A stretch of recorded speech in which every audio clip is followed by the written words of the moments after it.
All right, let's not waste any time. I took a lot of dogs this week and a lot of corner TV games. J-Mac has made a living off that for years. He loves ugly football. I look at his picks right now. Let's not waste any time. We call it tomorrow's headlines today. And let's roll it. Okay, Commanders at Vikings going to be a stinkeroonie. You're all over one side. Where are you leaning? Well, listen, you go 4-1. You feel comfortable picking some gross dogs. The headline for Vikings Commanders on Sunday will be Stairway to Kevin. Vikings shred north for the winter. Give me Minnesota here. I think there's a great spot for J.J. McCarthy to return. Colin, I pointed this out this week. They played 7 playoff teams in a row, okay? Good teams. They're getting after McCarthy. Now you step down in class to face Washington, near the bottom of the league in pressure rate. And I do believe there's an opportunity for McCarthy to flourish, actually, against Washington, a secondary that, Bo Nix had his way with them last week. We've seen people attack Washington through the air. The secondary is just not very good. Justin Jefferson, a little chirpy this week. What do you think happens? Justin Jefferson's going to get force-fed. And I also want to add that when you look at this Vikings defense, what does Brian Flores do, Colin? Dials up pressure and blitzing at the highest rate in the league. Nobody blitzes more than him. I still don't understand why Washington's trotting out Jaden Daniels. There's a real injury risk here. We saw Flores last week get after Sam Darnold, give him a lot of trouble. So I would be, if I'm Washington fan, I'm holding my breath watching Jaden Daniels running for his life. Tomorrow's headlines today, corner TV game, Saints at the Buccaneers. Come on, this is a divisional matchup. So much drama here. Not really. The headline for Bucs and the Saints will be, aw, shucks. Saints pray for new offense. Give me Tampa here. Big number. We're on Tampa in the Survivor. I got Tampa every which way here, Colin. I know the Saints covered last week in Miami. Do you remember watching any of that? Yeah. Every time you look at the screen, the Saints can't do anything. It was 16-0 before Tua decides, I'm just going to start screwing around and throwing the ball to other team.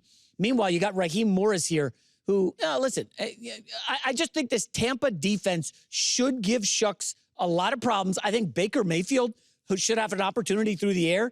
And this is just a Tampa team that really hasn't been clicking on all cylinders lately. They've kind of been sputtering. Remember the early start?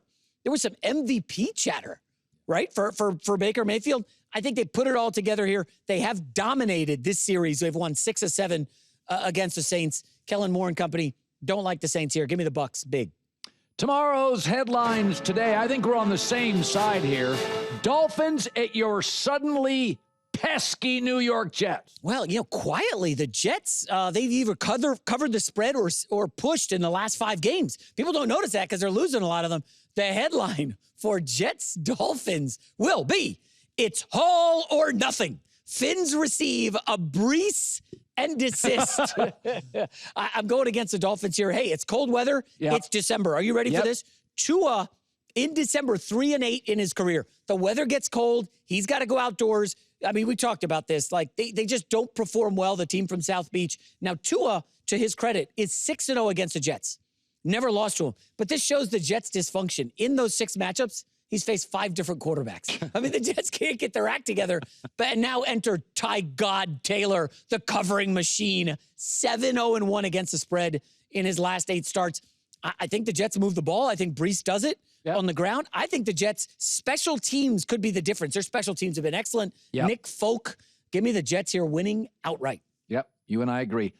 Tomorrow's headlines today. I almost pulled the trigger on this. Almost, but I didn't. Bears in Green Bay to face the Packers. Yeah, I mean, it's been a charm season for the Bears. They've been amazing. Beat the Eagles. The number 1 in the NFL in turnover margin, Colin, plus 17. Amazing. But the headline for Packers-Bears this week will be burnt ends. Green Bay hosts barbecue kickoff. Matt LaFleur, Colin, one of the best coaches in the league in December. 20-4. Wow. Straight up in the month of December. Wow. He's great at the adjustments. He is from that Belichick school of thought. Let's tinker early in the season. When I saw the Jordan Love interviews this week about the trash talk, jokingly, from Ben Johnson, Jordan Love is so locked in, Colin. They're still waiting word today. We're going to find out if Golden and Jaden Reed will play. I think they are. Big get back. They think they may play. Yeah, they're practicing. It looks good. Packers have owned the Bears. They've won 11 of 12. The key number here is sacks for Caleb Williams. When he's sacked in his career 3 or more times, they're just 3-10. They're very susceptible. And remember, Green Bay is going to pressure with 4, Micah on the stunts. They'll just sit back in exotic defenses and kind of mess with Caleb and his cadence. I don't think the Bears run that well in this one. Give me the Packers winning and covering. I'll go like 27-13. Finally, tomorrow's headlines today. You haven't liked the Chiefs all year. I doubt you'll love them now. What say you? Well, there's all these, every week it's something with the Chiefs. Can they beat the Colts? And I say no, and then they beat them. But the Colts covered. Texans, this is the season for KC, Colin. The headline will be with ends not open. KC can't get their Creed to crank. Now, I'm not a fan of Creed, but the staff loves Creed. I know you love with arms wide open. I don't think it happens for KC. Yep. I'm going with the Houston Texans. Well, the Chiefs' O-line's a mess. 3 starters. They haven't been officially out, but we know Simmons on the IR. Trey Smith unlikely to go, and then the other tackle unlikely to play. That's bad news against Hunter and Will Anderson. Now everybody knows that, right? So what are the Chiefs going to do? Going to do the short passes? Colin Stingley is performing at an unbelievable rate. They don't have Lassiter this week, which is a big loss.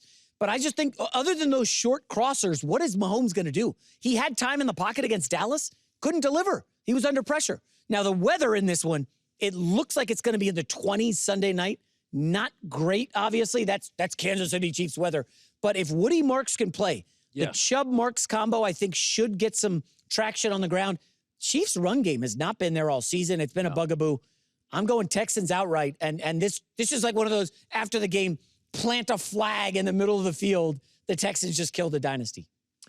All right, great stuff from J-Mac. We both like the Jets, and we tend generally, if you and I like a side, we do pretty well in that. United States men's national team, it is official. The odds to win the World Cup are plus 6,600. They're in Group D. They will be favored over Paraguay, Australia, and the winner of playoff C. That's several countries, Kosovo, Slovakia, Romania, and Turkey. Turkey may be the best of that group. It's a pretty favorable group, would you say? Oh, certainly. U.S. should win this. I don't want to say handily because nothing's ever easy for this team. But you said they're plus 6,600 to win it? Wow.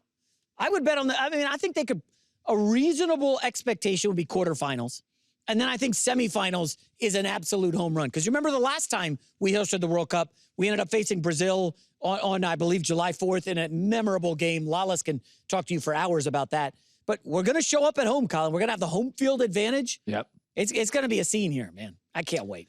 And, if you look at the history of United States men's national team soccer, when we face the elite teams, we play more of a defensive brand, which is Italy's always been known for that. We don't play the attacking Argentina, Brazil style. And the reason is we can't.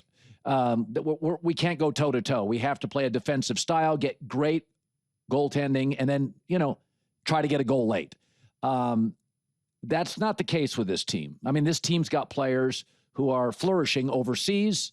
I think that now maybe we can't go Argentina toe-to-toe track meet, but I do think we will be more aggressive than previous World Cups. I thought the last World Cup we were talented, but we were the second youngest team. Yeah. So our guys now, we have a majority of our players, and this really is true for the NBA. I mean, the reason OKC is so good is all their best players are either in their prime or entering it. That matters. Golden State's got good players. Steph and Draymond are way out of their prime. So I think our players, our top 6 or 7 players, are either going into their prime here or they're in it. And so I think athletically, I think we are a fast, athletic, attacking group. And I think very rarely do we go into a group stage and think we have the best roster. And I think that's fair to think right now.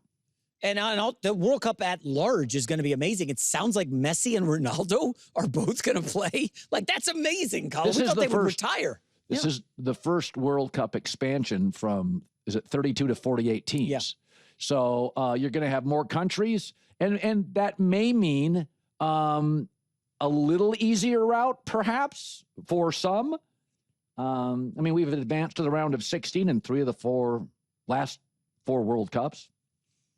We'll see you Monday. It's the Herd.